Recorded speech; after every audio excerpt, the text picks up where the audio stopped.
So welcome back to our conversation about the human animal and the human predicament. And today I would like to explore our predicament in a little more depth and offer a possible perspective that might be helpful. Because we live in this age of confusion and this age of perplexity now. And we don't know what to think, we don't know what to feel, we don't know how to behave. And we just feel whipsawed by reality now. We feel whipsawed by the information that comes into our lives. And one day we feel a sense of righteous indignation and anger. We feel flummoxed. We feel confused. We feel depressed. We feel despair. And we go back and forth all the time now. And in the end, we just kind of feel exhausted and muddled by the whole thing. We don't know whether to feel optimistic or pessimistic about the world, and one just seems untenable and the other one seems unrealistic, and what can we do? Well, I would like to offer an orientation here that might be useful, and it goes like this.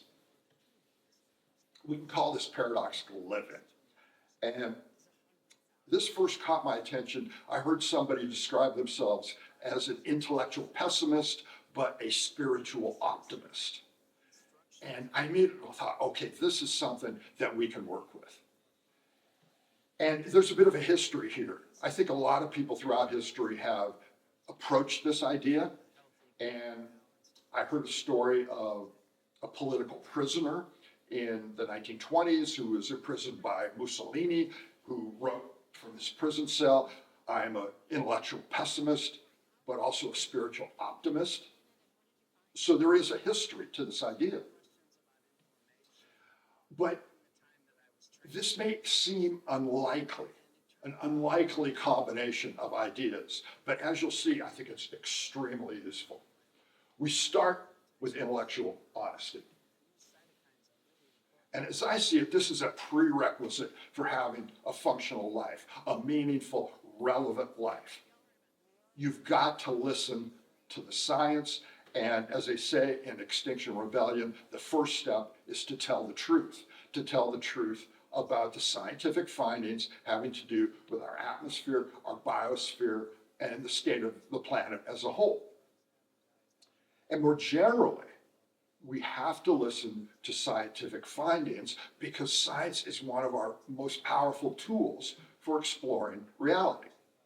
It works very well, and it's an honorable profession. So, we listen, we take in the facts, and we try and work with them. One of the defining characteristics here that is both intellectual but even spiritual is the willingness to revise our opinions and our beliefs based on data. So the data comes in and maybe that contradicts what you happen to believe. Well, if you're a good scientist, if you're intellectually honest, then you have to revise your beliefs and your opinions about reality to fit with the data, not the other way around. You've got to be clear-eyed, you've got to be disillusioned, and this requires a certain amount of courage. It also means bearing witness to what is actually happening on the planet today, especially in terms of the biosphere. 3 degrees by 2050. That's catastrophic, but that's a robust finding. Habitat destruction, ecocide, depletion of biodiversity, depletion of forests and groundwater, degradation of soils, all of these things. These have been documented in great detail, and we have to bear witness to them. Now, this is something that a lot of scientists have spoken about, but most notably is Carl Sagan. Carl Sagan talked about the need for intellectual honesty. And he was very hard on people who didn't want to accept that. He's a role model here. But now there's another side to this combination, to this synthesis. Just because you're intellectually honest doesn't mean you can't be spiritually optimistic. You can be life affirming. You can say yes to life. You can be positive and even hopeful about the future. You can live in awe and wonder of the natural world. You can exercise biophilia. You can be creative and playful. You can exercise compassion and empathy for other people. You can do all these things. You can be celebratory. And you can appreciate humor and laughter and comedy. All of these things that are so positive. You can still do these things and still be intellectually honest at the same time. And Carl Sagan was a role model in this respect because he was very honest intellectually, but he also went forth in his life with a sense of wonder and curiosity and awe about nature as it was revealed by science. So we can take Carl Sagan as a role model here, but lots of other people have figured out how to put these things together in a working synthesis. And it may seem odd that these things go together, but I think this is the best way to live, to create a synthesis, an integration of these two things. They can both be valid.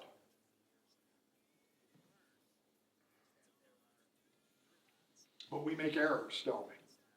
We try and live in one or the other. Or we try and do shallow engagement with these. So for example, we look at the science and the science is inconvenient. The findings are disturbing, they're dark. They're difficult for us to get our minds around. They seem bleak. And so we don't go there. We don't spend any time there. We just reject it. We say, well, that disturbs me, and it disturbs my equanimity. So I'm not going to spend any time there. Well, that doesn't work very well. Yeah.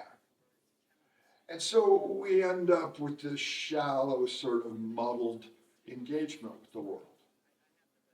A low contrast kind of life. And it doesn't serve us well. We need that both and orientation here.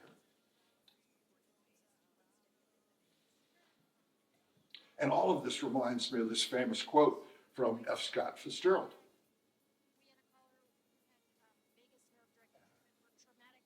So can you hold these two perspectives in mind at the same time and still function?